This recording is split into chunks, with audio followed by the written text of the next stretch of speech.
I'll just give you a few opening remarks and then take some questions. You've seen all our statements and declarations and everything, but let me just summarize it in my own words.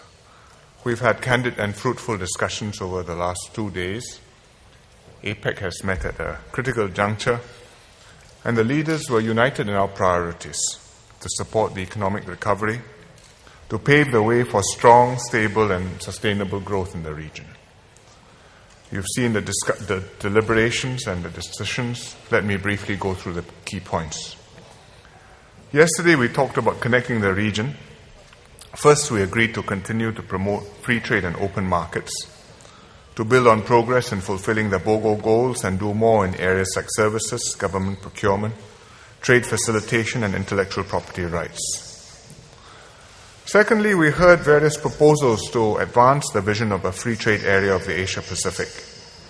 We're not really ready to launch such an Asia-Pacific-wide single FTA yet, but meanwhile we're exploring and pushing ahead along various possible pathways, and all of us welcomed very much the announcement by the US yesterday to engage with the TPP, which means that which means that other countries too will start negotiating to join the TPP, and we will eventually end up, we hope, or rather we will move to a group of 8 from where we are now, a group of 4, and a significant entity furthering the cause of trade liberalization in the Asia-Pacific.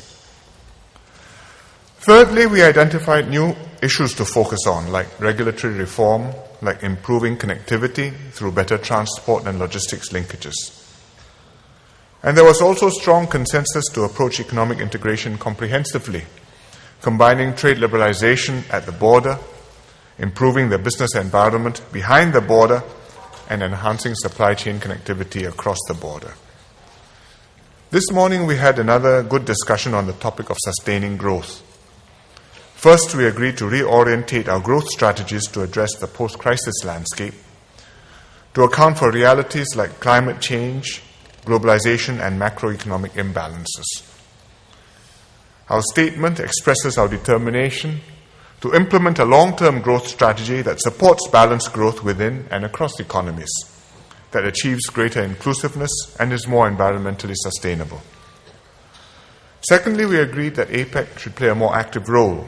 It's timely to do so on this 20th anniversary, to rededicate ourselves to an organization which has helped the Asia-Pacific to integrate and to prosper. But APEC needs to contribute solutions and to articulate the Asia-Pacific perspective on global economic issues.